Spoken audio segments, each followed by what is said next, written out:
HDR India news 21 में आपका स्वागत है। आइए चलते हैं देश की मुख्य खबर की ओर।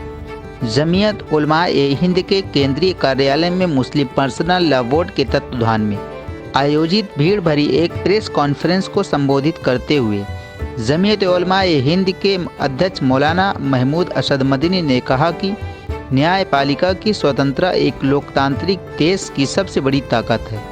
अगर हम इस स्वतंत्रता को बाकी नहीं रख पाएंगे तो देश की हर व्यवस्था में खटास उत्पन्न हो जाएगी। मौलाना मदनी ने वाराणसी में जिला जज द्वारा ज्ञानवापी मस्जिद के तहखाने में पूजा की अनुमति दिए जाने के संदर्भ में कहा, उन्होंने अपने सेवानिवृत्त होने से पूर्व इस तरह का निराशाजनक निर्णय सुनाया है और फिर ऊपरी अदालतें उस पर विचार करने को तैयार नहीं, तो इस तरह एक वर्ग का पूरा अधिकार खत्म करने का प्रयास किया गया। इन परिस्थितियों में आप बताएं कि अब देश का अल्पसंख्यक क्या करे। उन्होंने मीडिया की आज़ादी पर सवाल उठाते हुए कहा कि हमें दुख है कि प्रेस क्लब में हमने प्रेस कॉन्फ्रेंस करने की कोशिश की तो वहां से जवाब मिला कि इस विषय पर अनुमति नहीं है, तो बताएं कि किस विषय पर बात करें और किस पर न करें। मौलाना मदनी ने कहा कि आज हम ऐसी स्थिति में खड़े हैं कि हमें नहीं पता कि क्या करना है।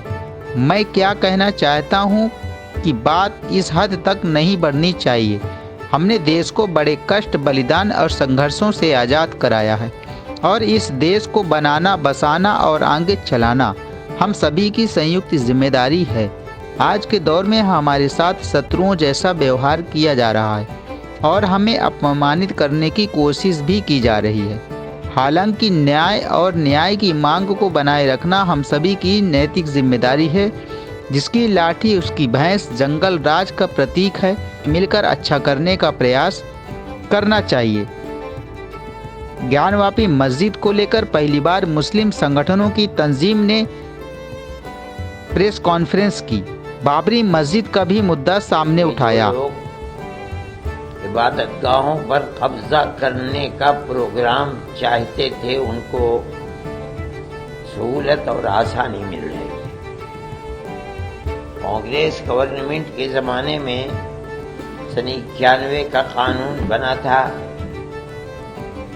हमें उसके ऊपर भी ये एतराज़ था कि बाबरी मस्जिद को इससे अलग क्यों किया जा रहा है, लेकिन किया गया क्योंकि जमीयत उलमा ही उस केस को लड़ रही थी और हम पूरी कुव्वत के साथ जो बेहतर से बेहतर वकील थे उनको सामने लाकर हमने अपने दावे को पेश किया। और हम बार बार ये बात कहते थे कि सबूत और शवाहिद की बुनियाद के ऊपर, यानी कानूनी दलाइल की बुनियाद पर जो फैसला सुप्रीम कोर्ट का होगा हम उसे कबूल करेंगे। सुप्रीम कोर्ट का एक फैसला कि मस्जिद अपनी जगह है, किसी मंदिर को तोड़कर नहीं बनाई गई, यानी जहां बाबरी मस्जिद है वो राम जन्म भूमि नहीं है।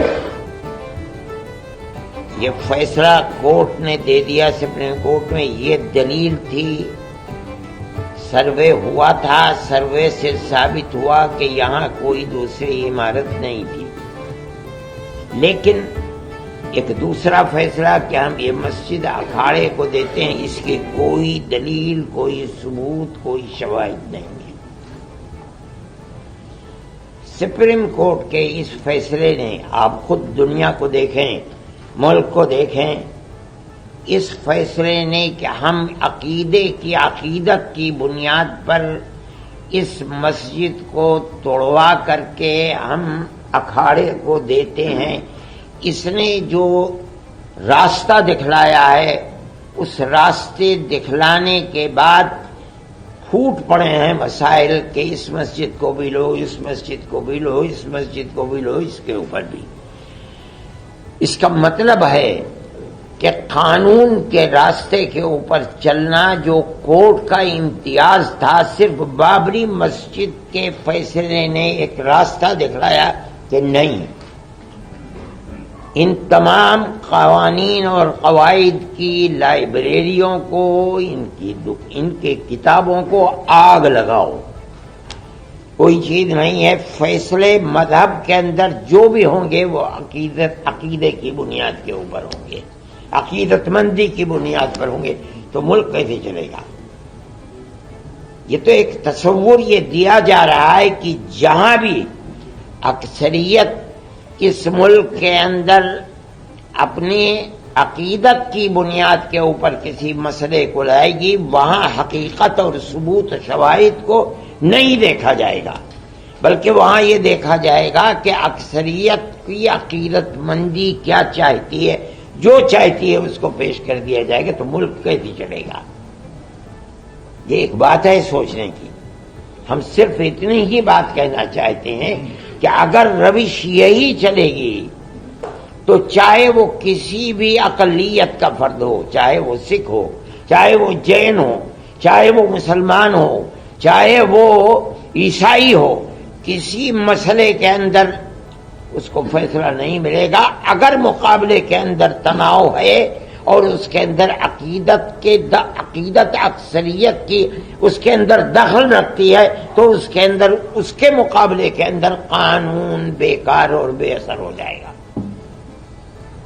یہ بات میں ہی نہیں کہہ رہا ہوں, سمجھدار اور بڑے بڑے وکلاء یہ بات کہہ رہے ہیں کہ اس فیصلے نے بابری مسجد کے جو راستہ کھولا ہے کہ عقیدت کی بنیاد جب کبھی مقابلہ ہوگا تو قانون اس کے مقابلے کے اندر ہیج ہو جائے گا. تو بھائی لا آپ پڑھاتے کس لیے ہیں؟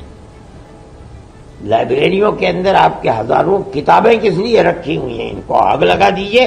یہی مسئلہ ہے.